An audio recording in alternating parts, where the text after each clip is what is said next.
بسم اللہ الرحمن الرحیم۔ السلام علیکم ورحمۃ اللہ وبرکاتہ۔ بسم اللہ الرحمن الرحیم بہ نستعین وخیر الناصر ومعین وصلی اللہ علی سیدنا محمد وآلہ الطیبین الطاہرین ولعنۃ اللہ علی القوم الظالمین۔ جنت البقیع کے حوالے سے وہ شخصیات جو جنت البقیع میں مدفون ہیں وہ امات پیغمبر اکرم کی پھوپھیاں جیسے جناب عاتکہ اور پھر جناب صفیہ۔ یہ جناب صفیہ گویا 6 پھوپھیاں تھیں پیغمبر کی، جن میں ان کا نام سر فہرست ہے اور آپ جنت البقیع میں دفن ہیں۔ کریں یہ زبیر ابن عوام کی ماں، یعنی جو طلحہ اور زبیر، طلحہ الگ ہے لیکن زبیر جن کی ماں جناب صفیہ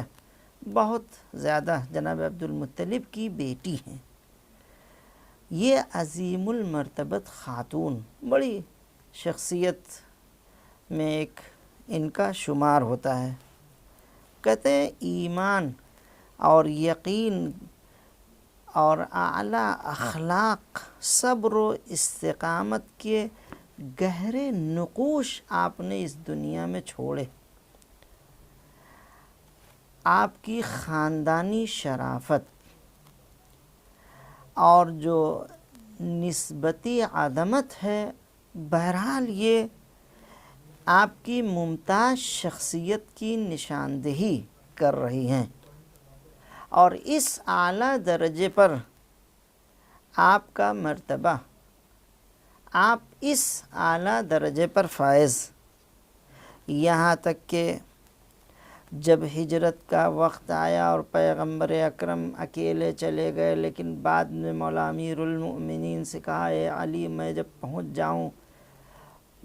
تم یہاں سب کی امانتیں جو میرے پاس تھیں اس کو ادا کر کے تم مدینے آ جانا۔ حضرت علی علیہ السلام سب کو لے کر مدینے، ان تمام خواتین کو کہ جس کے لیے تاریخ میں ہے کہ تمام فواطم کو، اس میں کئی فاطمہ نام کی خواتین تھیں، تو ان تمام عورتوں کو فواطم کے نام سے جو ذکر ہے قرآن میں، تمام فواطم کو لے کر حضرت علی علیہ السلام وہاں پہنچے۔ اس میں سے جناب صفیہ بھی تھیں۔ یہاں تک کہ جب خندق کا واقعہ ہوا اور خندق طولانی ہوتا جا رہا تھا، یہاں تک کہ جب وہ خندق رسول اللہ نے کھودا اور کفار قریش جو مکے سے آ کے مدینے کو گھیرنا چاہ رہے تھے، لیکن جب خندق سامنے آیا تو وہ لوگ پست ہوئے اور اپنی جگہ کھڑے رہے اور یہ سوچتے رہے اب حملہ کریں، اور موقع نہیں ہوا۔ بہرحال چونکہ طولانی ہو گیا اور کفار مکہ نے کیا کیا، وہ یہودی جو مدینے میں تھے ان سے ساز باز کی اور یہ کہا کہ ہم لوگ یہاں ان کو مشکل میں گھیرے ہوئے ہیں، اور تم لوگ ایسا کرو کہ جو بیعت رسول اللہ سے کیے ہو اس بیعت کو توڑو اور جاؤ مسلمانوں کے گھروں پر تم حملہ کر دو۔ تو یہودی میں سے ایک شخص آیا کئی لوگوں کے ہمراہ، کسی کی ہمت نہیں ہو رہی تھی، ایک نے ہمت کی اور اس کے بعد کہا ہم، اور وہ یہاں تک کہ دیوار کے اوپر چڑھ کے وہاں سے جھانک رہا تھا کہ دیکھیں خبر لیں، یہاں تک کہ جناب حسان نام کے، اور وہ بوڑھے بیچارے وہ کچھ کر بھی نہیں سکتے تھے، پیغمبر نے ان کو چھوڑا تھا، یہاں تک کہ جناب صفیہ اس قلعے میں موجود تھیں جس میں بچے عورتیں سب محفوظ، یہاں تک کہ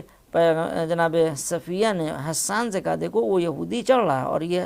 اطلاع لے رہا ہے اور یہ جا کے خبر دے گا، جاؤ اسے مار دو۔ وہ بیچارے بوڑھے وہ کیا کر سکتے تھے، آخر میں جناب صفیہ نے خود ہمت دکھائی اور جا کر لکڑی سے ایک ایسی ضرب اس کو لگائی اس کے سر پر کہ وہ نیچے گرا، یہاں تک کہ مر گیا، اب جناب حسان سے کہا کہ اس کو باہر پھینکو، وہ بھی ان سے نہ ہوا، تب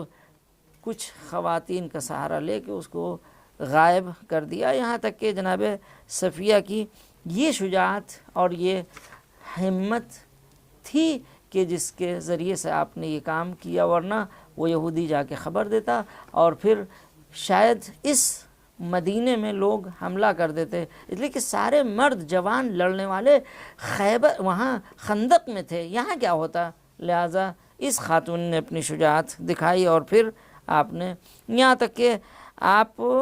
کی ماں حالہ بنت اہیب جو حضرت آمنہ خاتون کی چچا زاد بہن ہوتی ہیں اور حضرت حمزہ کے حقیقی، حضرت حمزہ آپ کے حقیقی بھائی ہوئے، یعنی ایک ماں سے آپ لوگ، یہاں تک کہ آپ کی 2 شادی ہوئی، پہلی شادی حارث ابن حرب سے ہوئی، دوسری شادی عوام ابن خویلد جناب خدیجہ کے بھائی سے آپ کی شادی ہوئی، اور آپ کا بیٹا جو زبیر ابن عوام نام، اور اس کو اس قدر سکھایا تلوار اور یہ شجاعت دلائی، لیکن بہرحال اس نے جنگ یہاں تک کہ ہر جنگ میں تلوار ایسی چلائی کہ جسے سیف اللہ، لیکن بعد میں اس نے مولا امیر المؤمنین کے خلاف جو اقدام کیا، بیعت توڑی، اور پھر وہی صفین میں آپ کو قتل کر دیا گیا، یہاں تک کہ مولا امیر المؤمنین نے یہ کہا تھا القاتل والمقتول کلاہما فی النار، یہ اور پھر جناب صفیہ وہی ہیں کہ جو اسی جنت البقیع میں دفن ہوئی، آج ان کی قبر وہی جنت البقیع میں موجود ہے۔ وصلی اللہ علی سیدنا محمد وآلہ الطیبین الطاہرین۔